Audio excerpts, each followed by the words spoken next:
Hello, everyone, and welcome back to the GSMC Fantasy Sports Podcast. This should be a very thrilling segment for most of you guys. For only the second time in the history of the GSMC Fantasy Sports Podcast, I present to you footy, the beautiful game, Jogo Bonito. Soccer makes its triumphant return to the podcast, and this segment is unlike any other because we are going to be talking about a tournament that is taking place right here in America, coming up in a couple of weeks, the Copa America tournament. Now, this is a very interesting top 5 that I have for you guys. I decided not to do the top 10 because of the fact that these are teams that on the international level are so well known, a lot of stars in this team, but there are also teams that are kind of in a transitional period and also are looking to break through, maybe break through all the way to the finals. And so I'm really excited to present to you guys the betting odds for this tournament. So without further ado, let's get right into it. Coming in at number 5 is the host country, the US of A. Go USA. And I really think that this is a proving ground for the US before they host the big boy tournament, the World Cup, in 2 years' time.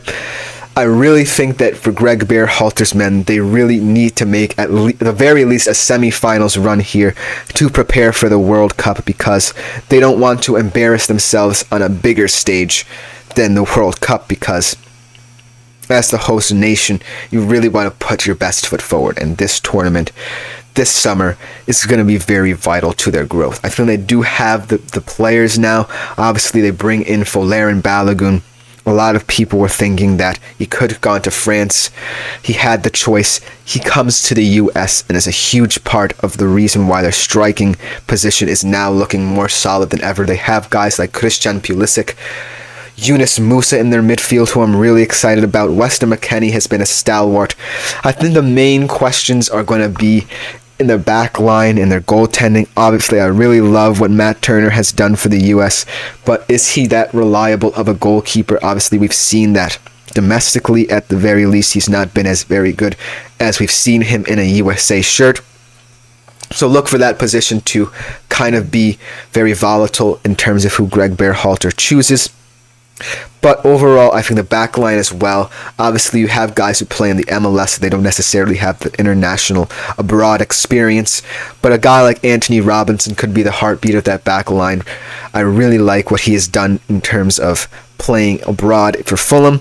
So look for him to be one of those guys. I like the USA sitting at plus 1,200 in this tournament because of the fact that they are one of those teams that's looking to break through.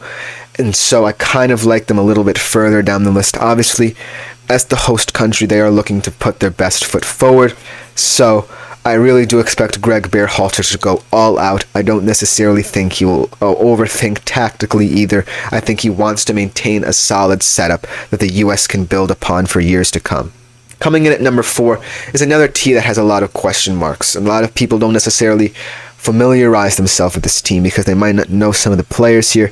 But Mexico is a team that has had some great players over the year, has had a couple good moments over the years, but they really don't have the high-profile players you would want in a betting favorite. So I'm wary about them. They're at plus 1,100.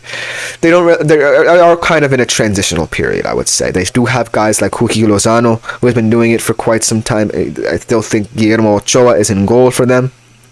They have younger guys like Uriel Antuna, who's trying to break through.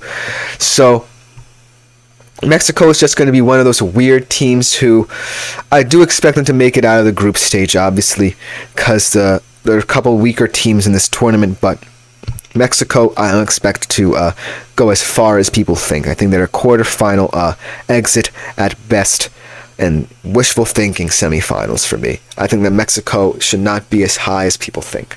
But coming in at number 3 is Uruguay, another team kind of in transition at plus 500. So we make that big leap from Mexico to Uruguay. Uruguay is going to be an interesting team because this is beginning to get into the post-Luis Suarez and Edinson Cavani period. You lose those two kind of strikers who you have been able to rely upon both domestically and internationally. And you bring in a guy in Darwin Nunez, who we've seen had his struggles domestically for Liverpool. And so that's going to be the big question there, because you definitely need a top-level striker in terms of Central American, South American, and North American style of play. So I do think that Darwin Nunez needs to step up if Uruguay need to have any hope. They are in a group with the USA. I do expect both of them to progress from that group, but I think the Uruguay will get farther than the US. I think they do have a shot at the final if Darwin Nunez finds his scoring boots. I think that Darwin Nunez could be an interesting dark horse pick if you want to bet on the Golden Boot race, because of the fact that he is a striker who in a Uruguay system might have a little more freedom, but overall I'm really excited to see how he does. Coming in at number 2, I think that they are ultimately the favorites of this tournament just because of their potency in the front line and the fact that they can rely on a couple of center backs and goalies who are some of the best in the world. That is Brazil. Obviously, Vini Jr. and Rodrigo had fantastic domestic seasons. Vini Jr. is looking to win the Ballon d'Or. That is how good a domestic season he has had at Real Madrid. Congratulations to both of them for winning the Champions League. I think that duo up front on the wings is an incredible partnership, and Richarlison is going to be a guy who a lot of people will have their eye on because domestically he has had his struggles. Obviously, moving from Everton to Tottenham, he hasn't really been incorporated into Ange's system that much for Spurs, but internationally we have seen he can play at a very high level, and ultimately they have the best goalie in the tournament with Alisson Becker. I think that Alisson is ultimately becoming the best goalie in the world. He has done it for many years at Liverpool. Incredible one-on-one goalie.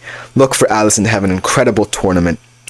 I think, in my opinion, he's the safest bet to win the Golden Glove if you're looking to bet on that as well. But Brazil at plus 225, in my opinion, should be the number 1. But number 1 isn't that bad either. They also have a lot of talent. They have the best player in this tournament overall in Argentina at plus 175. Obviously, with any team that has that little man in it, Leo Messi, you are going to be a favorite in any tournament. I think that ultimately Leo Messi just makes any team better. And not only is Leo Messi in this team, but you also only have a lot more creative flair than Argentina teams of the past have had, with guys like Alexis McAllister in your midfield. You have a back line that is starting to get stronger. Cristiano Romero has performed very well domestically at Tottenham. He has been heavily scrutinized at Spurs domestically, but ultimately he has risen to the occasion for them. So they're beginning to get more solid in their back line, which was one of the areas where in the 2014 World Cup they were not as potent in. But right now, I think that this Argentina team is beginning to get more solidity everywhere, not just Leo Messi. You have guys like Julian Alvarez in their attack who's really threatening, and you have also one of the better goalkeepers in this tournament, Emi Martinez, a huge guy in terms of their World Cup win last time out. A huge penalty saver. I think that he will save the most penalties in this tournament. But ultimately, Argentina, sitting at plus 175, is a safe bet from this tournament. I think that Brazil ultimately is the safer bet in terms of their production overall.